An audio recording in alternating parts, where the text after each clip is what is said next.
topics and opinions expressed in the following show are solely those of the host and their guests and not those of W4CY Radio, its employees, or affiliates. We make no recommendations or endorsements for radio show programs, services, or products mentioned on air or on our web. No liability, explicit or implied, shall be extended to W4CY Radio or its employees or affiliates.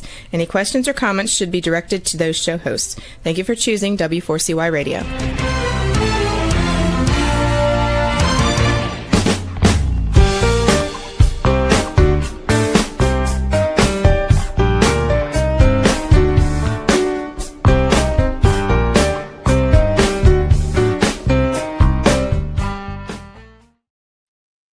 Hello and welcome to the Connected Table Live.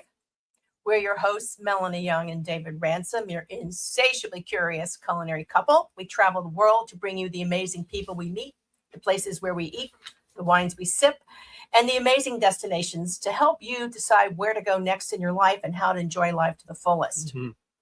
We love doing it. We love sharing it with you. We hope you're following all our shows on YouTube, the Connected Table TV and W4CY. Follow us at the Connected Table on Instagram and anywhere you listen to your preferred podcast channel. We're doing this, 13 years now, right? Yep, we're on our 13th. So we try, as you know, we live in New Orleans, our soulful chosen home, and we love to spotlight the wonderful dining and businesses in New Orleans because it is for us the center of great hospitality. Today, we are so excited to finally have this guest on our show.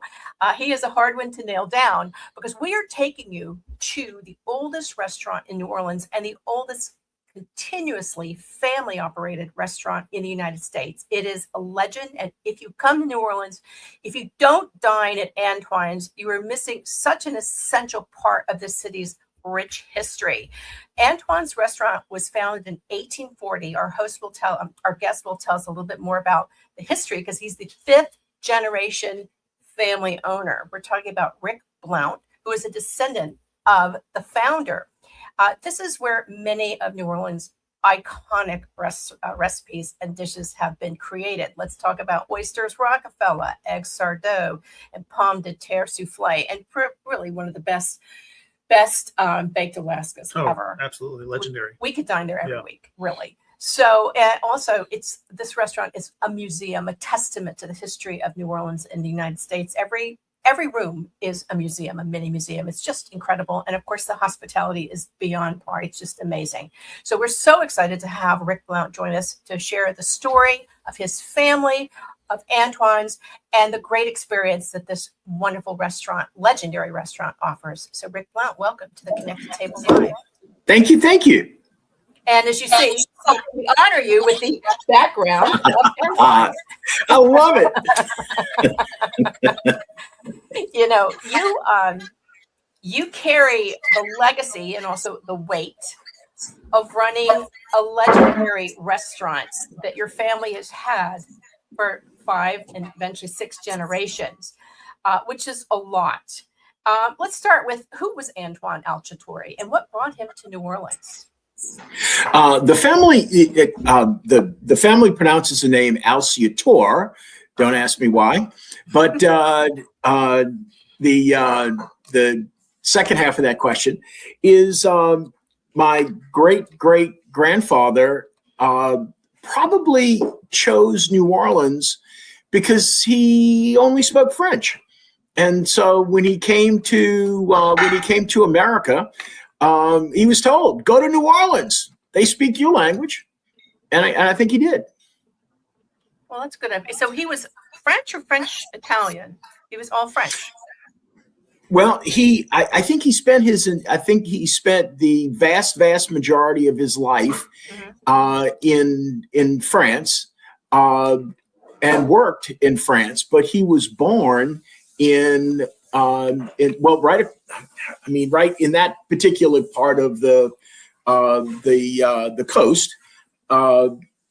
Whether you were in France or whether you were in Italy, that line changed an awful lot in the 100 years before Antoine was born. But he was actually born in the Italian side of the line, but lived his whole life on the French side of the line. How about that? That's interesting. I asked because there's a lot of Italian influence in New Orleans as well. So I was curious. So I can't imagine what 1840 was like in New Orleans. And do you have any original menus and ephemera for those days from back then in the 1800s? We have. I have more party menus than I have day-to-day menus, because actually, until we invented and perfected like refrigeration, the idea of a fixed menu is probably a stretch, because you didn't get to have, you didn't cook the same thing every day because there was no way to hold it. Right. And it also depended on what was available to bring Sure. to market. Yeah. Sure, Yeah, but what you ate at home and what you ate out would have all been what was available, because the same thing weren't. We didn't have grocery stores and we didn't have refrigeration and so on. So you ate what was available.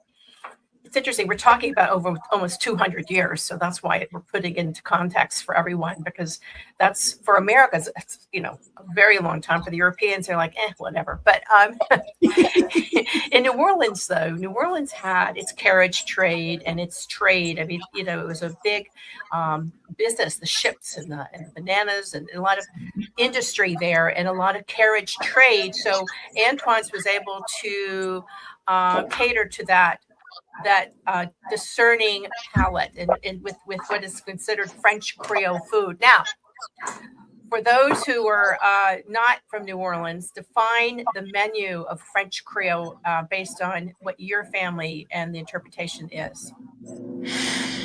Okay, let me define Creole, because that's an interesting word that's had lots of meanings over time and all kinds of different interpretations and connotations.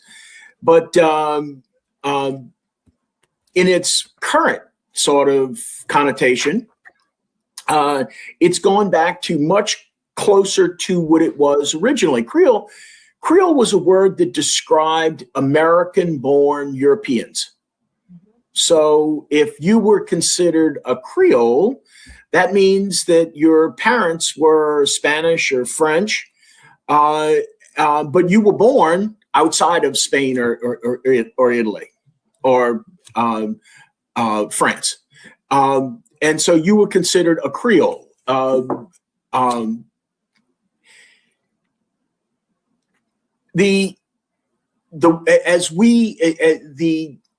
I don't think New Orleans had a very, very distinct cuisine, and still does have a very, very distinct cuisine. But I don't think we had a great word for it.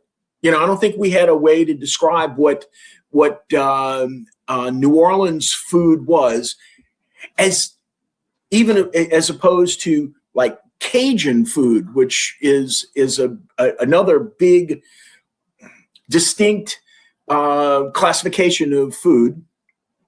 But that's not the same as New Orleans food. And I don't even know, maybe 40 years ago or so, someone decided to discuss New Orleans cuisine as Creole as opposed to Cajun. And I thought that was a great distinction between the two. And it really is a great way to talk about Antoine's cuisine, because the roots of it are all the French techniques, all of the mother sauces and all of the 20 pots to cook anything and all that stuff that's French food. But it's all applied to this plethora of Louisiana ingredients that were available in New Orleans. So I would tell you that the best definition I can give you for Creole cuisine is French and European technique applied to Louisiana foodstuffs. Definitely a European accent to it. We have the menu up, and for our listeners and viewers, Antoine's is located in the heart of the French Quarter. Okay, at 713 St. Louis Street. It's a lot of different buildings now, which we'll talk about because it's grown. And there's the main restaurant, several dining rooms, and the Hermes bar. I call it Hermes. It's probably Hermes. How do you pronounce it? Mm-hmm. Okay. New Orleans mispronounces everything, so yeah, they pronounce it Hermes. Okay. With the scarf, Hermes. The menu has some really what I would consider classic escargot bourguignon. I mean, that's just classic. You've got your seafood gumbo, the rack of lamb, beautiful rack of lamb, chicken rochambeau. I mean, it says European. And I always seem to order the same dish when I go. Of course, I always get the goldfish amandine, which I think is just fabulous. And sometimes I add the sauteed crab meat. But when I first went, so Dinner Antoine's is actually a book, and that we haven't read. And there's an Antoine's cookbook, I think, written by one of your relatives that we do have here. When I first went to Antoine's, I was 11. We did what we called the grand dining tour with my parents from Chattanooga. My mother was a Sophie Newcomb grad. And of course, we did dinner at Antoine's because there was a book written. And it was the first time I had ever tasted filet marchand de vin sauce, which is really one of the great sauces ever. I don't know if it's a mother sauce, but it's a no, it's fabulous sauce. Yeah. Okay. So I thought that was fabulous. And of course, I had my first Oysters Rockefeller, which was invented at the restaurant, and the puffed potatoes, and many other things that were there. And I always gravitate back to but it's a very extensive menu. Yeah, I love that it has that the menus got a little something on it for just about anybody. Yeah, I think it's important. Now, tell us about the history of Oysters Rockefeller, because it's copied by a lot of people, but the original is here. Yeah, Oysters Rockefeller is just a fun, and you started this as an escargot conversation, and that's where its roots are. Not Antoine, but Antoine's son, Jules, my great grandfather, was like his father, a chef, and he's playing in the kitchen, and he's really full. He really loves escargot too. And so he's playing with an escargot sauce, but he's playing with those Creole seasonings that we use, the Holy Trinity and so on. He's fooling with lots of vegetables and so on. And he wants to bring all of that flavor, all of that richness to escargot. And so he starts off with a sort of a classic bourguignon sauce, a huge amount of butter, garlic, parsley, and he starts adding to that sauce the onions and the green onions and the shallots and the celery and so on. And he starts and the sauce kind of tightens up on him. It gets thick. And so he's putting it on escargot and baking the escargot like you would a bourguignon. And he loves it. And he says, wow, this is really delicious. This really, really rich, buttery sauce. But it has all this other flavor now that it didn't have as just a bourguignon sauce. And so very quickly, New Orleans, as it did often in its late 1800s stage, runs out of stuff, especially stuff from Europe. And they run out of snails. They run out of escargot from France. All escargot was grown in France, probably Burgundy at the time. Right. And so there was not a snail to be had in New Orleans.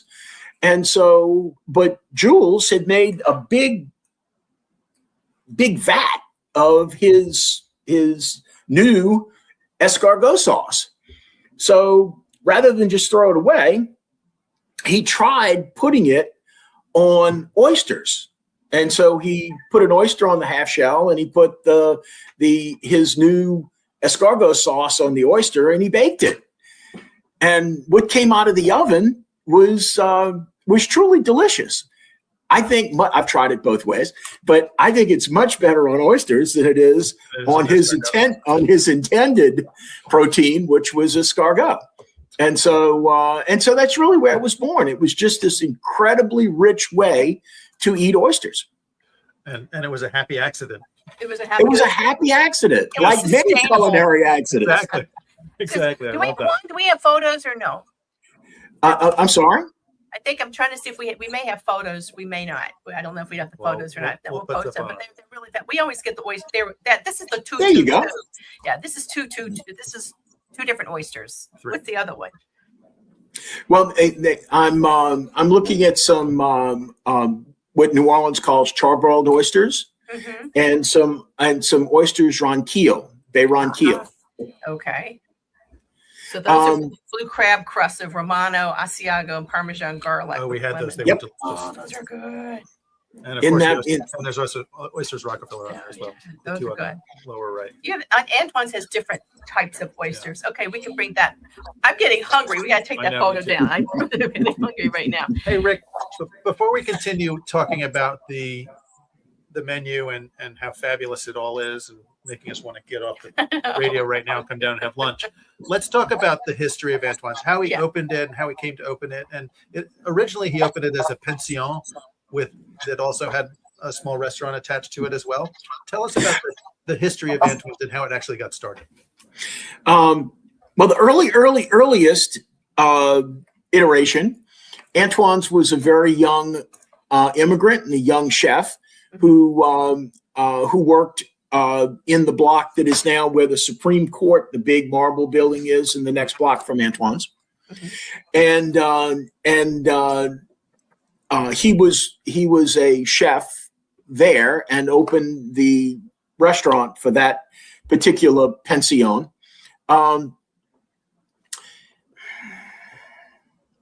Standalone restaurants were, I don't think, had been perfected yet. That the concept of that hadn't truly been perfected. When you traveled in the mid 1800s, you took your meals wherever you took your pillow, and so people, in every whether it was a stagecoach or if it was in a riverboat or it was on a sailing ship or however your mode of travel was, they fed you because that was how that's how you traveled in the mid 1800s. So Antoine, I don't know that we can truly separate in the earliest of the 1800s part of Antoine's history, that we can separate the pillows from the meals, because I think they were sort of connected. So Antoine was operating a restaurant in a pension a block away for about, 10, 12 years.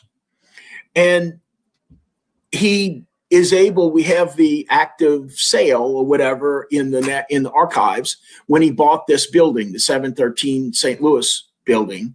And that's in about 1857, 58. Unclear whether it was finished renovation or it was under renovation when he bought it. The archive doesn't say. So I can't tell you whether he bought a completed building or whether he bought a building and then started redoing it.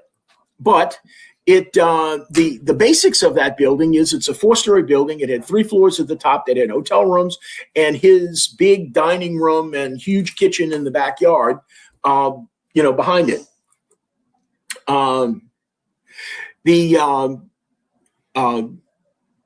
So started down the street very early in its history, got its home address, got its initial address. Antoine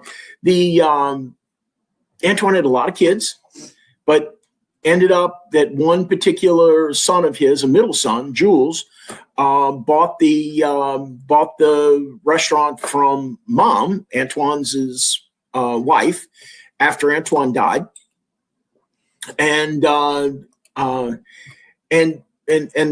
was my great grandfather Jules. Jules, another interesting chef.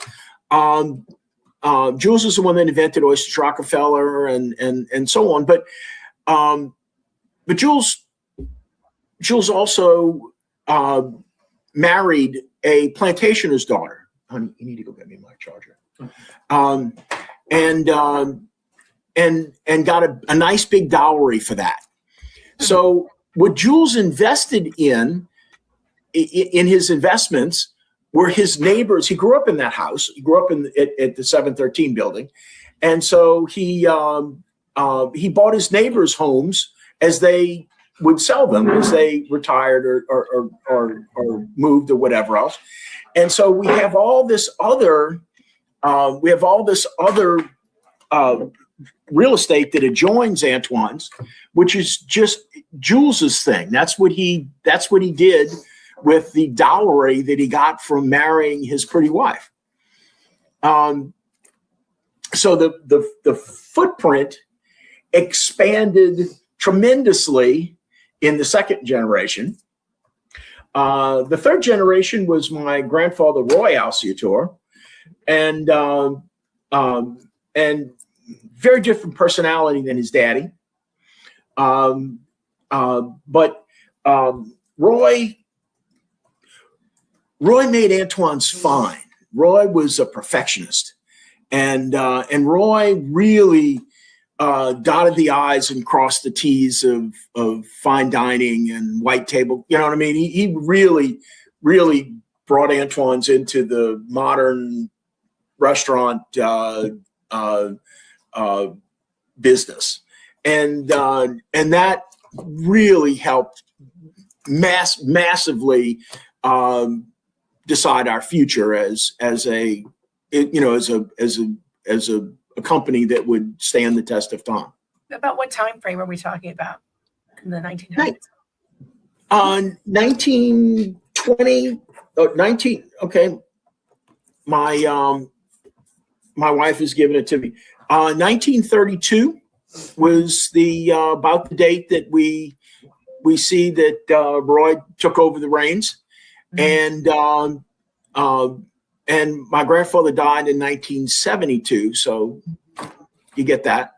I mean, that's range. A very transitional time because you're going through Prohibition and the World Wars and a lot of evolution up until 1972. I mean, the whole country changed, and also dining changed as well as the economics of the United States. I mean, by 1972, more into the 1980s, you're seeing a whole different style and a return to appreciate American cuisine, and it's been evolutionary. Just think about, just try to put yourself in Antoine's shoes as a young guy who's been around for a bit, and the Civil War breaks out. Yeah. Can you just imagine trying to stay in business and survive in a city that's totally losing its identity and desperately trying to figure out which side to be? You know what I mean? It even after the war, I can't imagine that you could have picked a side, because either side would have doomed you. Yeah, I mean, considering that the history of New Orleans and the Civil War and slavery, I can't imagine what it was like during that time of the Civil War. I was thinking about it as you're talking, and then later during the Great Depression and Prohibition. Yeah. I mean, Prohibition hit the city and the whole country, but the city very, very hard. And the whole Prohibition history here in New Orleans is quite interesting if people want to learn about that. And then, flash forward, after Roy, your mother was deeply involved in. My mom, in that generation, in the fourth generation, my cousins, the Gus family, my grandfather's sister's sons, basically ran the day-to-day business of the restaurant. And my mom was also very involved in this, especially in the end of it, in the end of her generation. But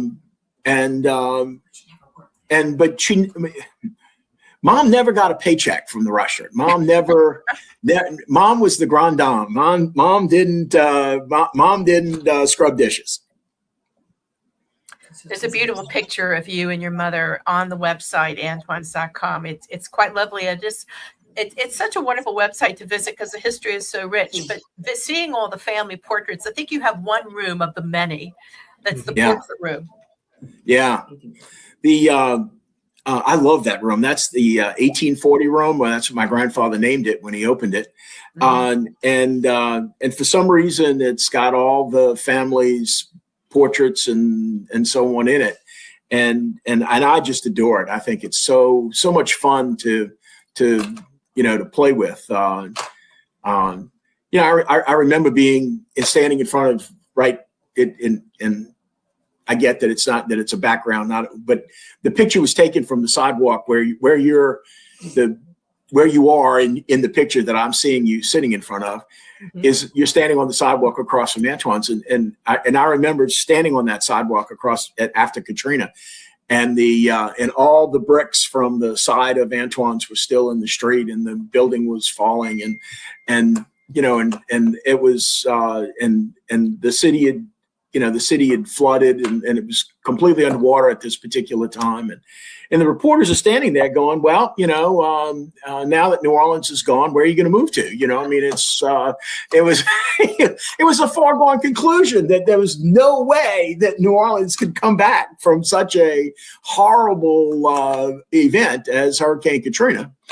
But I remember thinking the same things that we just talked about. Look at all of the stuff that's happened to New Orleans, and look at and New Orleans has always survived. New Orleans has always been able to be not only to come back, but come back and be itself.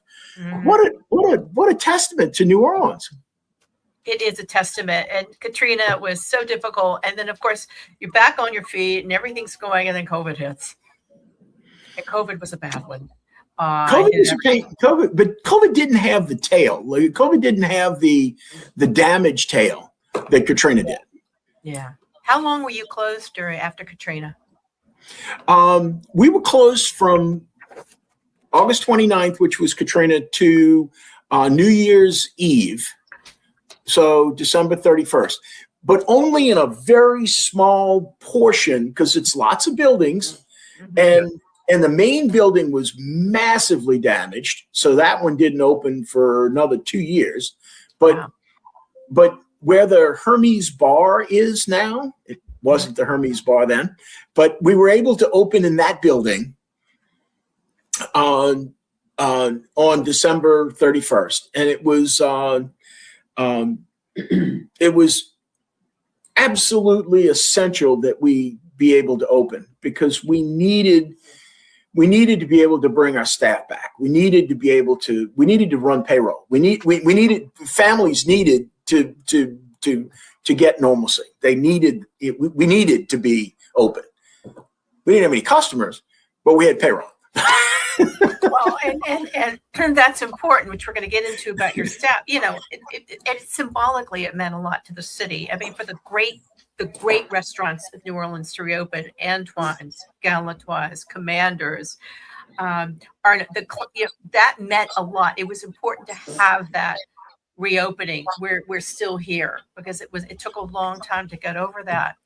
You're one of the things that really tugs at our hearts when we dine at Antoine's is the service. And it is also a testament to what we believe is the uniqueness of New Orleans hospitality. We lived in New York for many years, and we had local whatever and local this, the unions, and it was just like get them out, or they were like looking for their next job in Broadway. But these are people who actually believe in and are career servers. And we always seem to have, when we go there, we're lucky we have Murphy and Megan Ruiz as an example. Talk to us about this amazing father-daughter team and how Antoine's takes care of its staff. Oh, it's thank goodness that the culture of Antoine's is a family business, and that's great. And I'm fifth generation of a family that owns it, but that's not how we define family. The family at Antoine's is this huge family of employees that work there, and Murphy, I don't even know how long Murphy's been, 35 years maybe. He's been a We waiter. have a photo of them we're going to put up. And his daughter Megan is the most. I mean, she is just a doll. She's absolutely wonderful lady. But it's truly, truly wonderful. In that's so perfect to me. It really, really is. Oh, look, she's standing right next to a picture of when we did the 150th anniversary of Antoine's, and they had the whole staff in that picture too. So that's cool. I think Murphy told us he'd been working there for 39 years or something like that. That would sound. I said 35. I was being conservative. It's around there. Yeah. Yeah, she's so proud of her father. She said, "I'm just so proud of my dad." And they always end up. We always end up sitting in that room. What's it? It's the room with all the great. I mean, it's just the photos, and they're just so large annex. Yeah. You know, but you get that longevity in career in New Orleans, and I think it's really the only place in the country that you can find that. Unless it's a private club where people are there for 35, 40 years, their entire career. Yeah. It's New Orleans is so it's so wonderful because even if you go very, very close to lunch, dine in Baton Rouge, and you can meet this lovely server who's serving you, and you ask them, how are you and what are you doing, and where do you see yourself in 4 years? And they're going to say, well, I'm going to graduate from LSU, and then I'm moving to so serving, the idea of service, the idea of being a professional server, is to take you to someplace else. Mm-hmm. But it's not a profession. In New Orleans, it's a real profession, an honored profession. My servers work incredibly, incredibly hard to become a server at Antoine's, and it's a coveted position. It's not something you would take lightly, and you're certainly not moving on to something greater than being in the service industry at Antoine's. That's the pinnacle. Well, I think that hospitality is a definition that a lot of people don't fully understand. And your family, Rick, was called to hospitality. You're a hospitality family. I think a lot of people who don't work in the industry don't understand what that means in terms of devotion to the industry and also sacrifice. You grew up in a family business. What were family, hospitality families don't celebrate holidays the same way that the rest of us do, for example. So, when we go out to Antoine's, your family's working. How did you handle? What are your memories of holidays and family gatherings? Did you do them at the restaurant, or did you say no? Let's go somewhere else. That's interesting. You sent me in the prep notes for this that question, and the honest answer is that we, as children, I was one of 6 kids. But we celebrated most of our holidays with my grandfather and my grandmother and my parents, but we celebrated them at home. And that's so that was a really that was an interesting piece. And that all holidays, my grandfather was at work at the restaurant. And so he didn't come until much later. So that's just part of that. So if there was a lesson to learn there, if it was a piece of what we considered normal, was that my grandfather was in the hospitality industry, and that meant that he worked on holidays. Right. All of them. Yeah. It was a given. And most people don't think about that. I always say to people, when you're going out to dine at a restaurant on the holidays, be even extra gracious, because people are giving up their holiday for you. And it's just a way of life. So you kind of did some things. You were in the business world for a while before you came back and became part of the running of Antoine's. When did you come back and start running it? And what are you taxed with now? I mean, you were there. You've been there how many years as CEO, managing director? I came in 2004, Mm-hmm. and typical big family that we are. It took almost a year for me to actually get hired. So I worked from 2004 to 2005. That I didn't get a paycheck, and then I got hired in 2005. So from 2005, I guess. So I was a board member in 2004, an unpaid position, and from 2005 on, I was hired as CEO. So that first year was your welcome to the family business year. Welcome to the family business. David knows that he had a family business too. I'm part of a family business for many, many years. No paycheck. So now we're in another era. Literally, we're in the post-COVID era. We're in a different era. People are drinking less, but people are drinking just plenty of cocktails, but less wine. Dining is changing. How are you helping to steer, and what is staying the same, and what are you doing differently now, given that things change over time as they are in dining? Okay, in my 20 plus year tenure, I've totally changed my mind.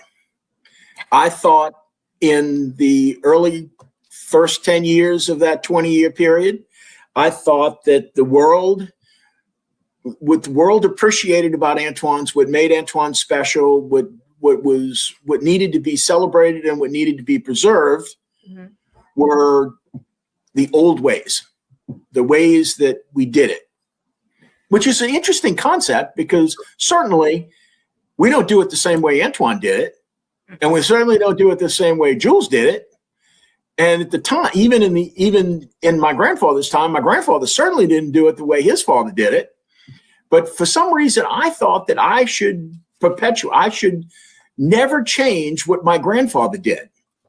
And I thought that, and in hindsight, it seems interesting that I picked that Antoine's had picked, or I had picked that particular era, that particular that set of whatever recipes, that set of dining traditions and so on, and said that's the ones we're going to nail down. That's the ones that we're going to hold as sacrilegious and sacrosanct, and not do anything different than that. I've changed my mind.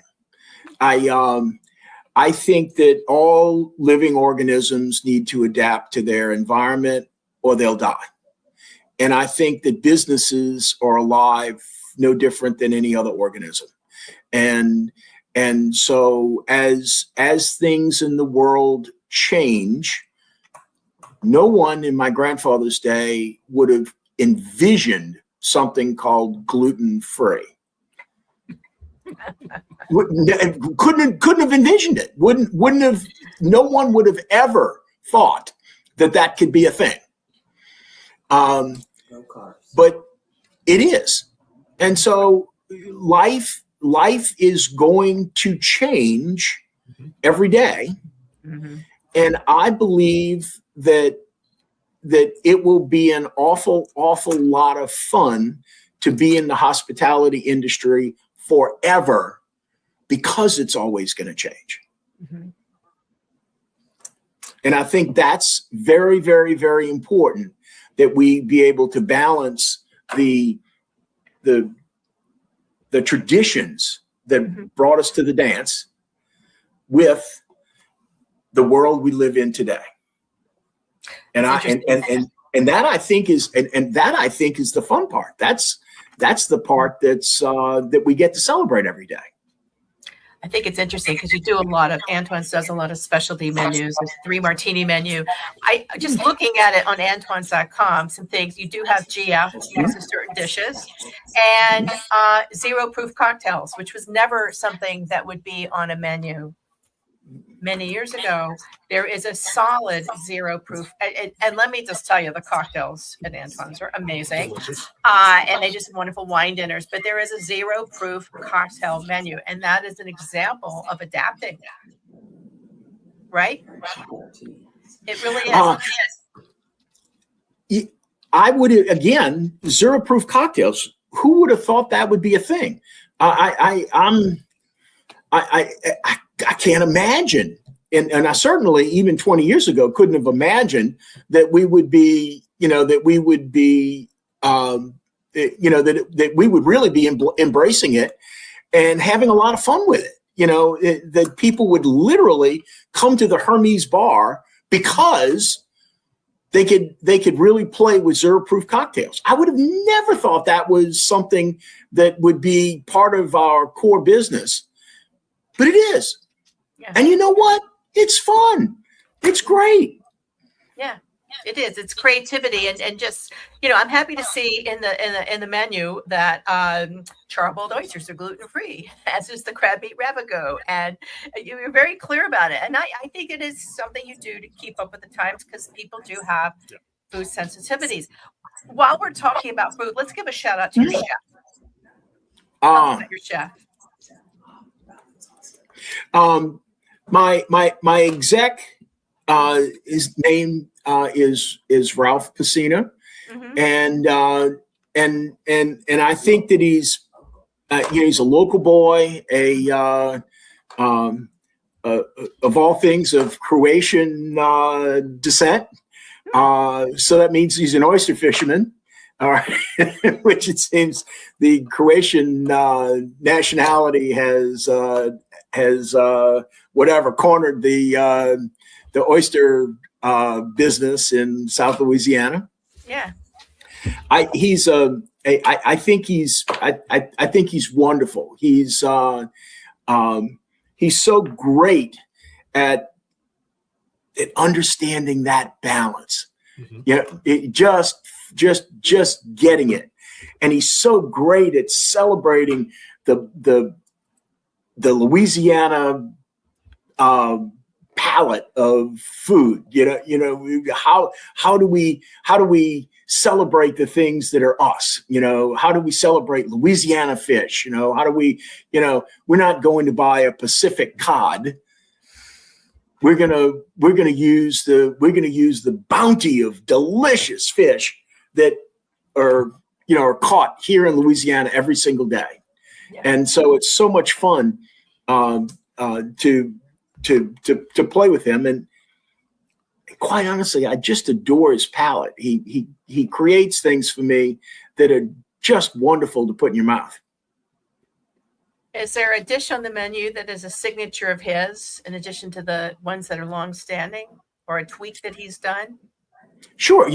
One of them is those oysters, that sauce with the crab meat, the ronquille sauce, is something that he just put together one day. And oh my God, if there is a classic that probably should stay on the menu for another 40 years, it's going to be one way, some version or another of that ronquille sauce. What a beautiful, beautiful dish of wonderful New Orleans ingredients. Yeah, it's really fabulous, and I can't imagine dining at Antoine's with not ordering the 222. That's kind of like a given when we go there, and the other is the soufflé potatoes. We've got to have those soufflé potatoes, which have got to have that certain level of puff to make it work. Yeah, that's probably our oldest dish is soufflé potatoes. Oh, really? That's an Antoine's. That's an Antoine dish, and it's such a simple dish that you can't change it. It's it truly is what it is, and I think that it's again just a lovely dish, just exactly as natural as it is. It's very special, and when done right, it's amazing. When deflated, the best ones definitely are Antoine's. We've had them around the city, and nobody does it like the original. Really amazing. And then, of course, all the way to the end, the house specialty is the baked Alaska, which I got to tell you, Rick, is one of my favorite desserts, along with pavlova and floton, anything with that meringue. And the great thing is you can get a mini one for one. We've done that too, but I think the best is to get the shareable one. It's really this is a restaurant where you want to stay to the end, enjoy dessert and after dinner drinks. This is not a place to go and you can have a quick meal, but I would make it an occasion. Well, you want to stay and see the history of the building as well, because it is a museum, as you said earlier. Well, so to be able to walk around and see all the displays and all the curated items that they've had from over the years is always. Can you do that, Rick? Can you actually come in and ask for a tour of the restaurant, or do you have to eat there and then have a tour of the restaurant? You can probably do any and all. I can't promise that on every day it's possible. Many times we're just busy. And so it's impossible for the decorations are on the walls in general. And if all the rooms are occupied, you can't just say, well, wow, I'd really, really like to show you I'd really like to show you Tommy Westfeld's daughter's dress in the Rex room. We have a photo of the Rex room. I think it's the green one. I think we're going to show that photo. Yeah. Except that Miss Melanie Young is having a party of 40 people in that room. And you can't just walk in at her party and decide that you're going to go look at a dress in the cabinet. It's not appropriate. So it's lovely. And it is. And it's a lot of fun to go look at the stuff that's everywhere in Antoine's. But it's not always appropriate to go look at everything, because we are a functioning restaurant who have customers who have maybe very different expectations than that. And so we have to be sensitive to everyone's needs, wants, and desires, and not just the tour seekers. How about that? Well, I think that it could be a marketing opportunity to do it as a separate thing. But wearing my marketing hat, but I totally understand. And I think it's as we start to wrap this up, I want to underscore that Antoine's, again, almost 200 years old. I hope we're here for the 200th anniversary party. Yeah, me too. And I hope we all are.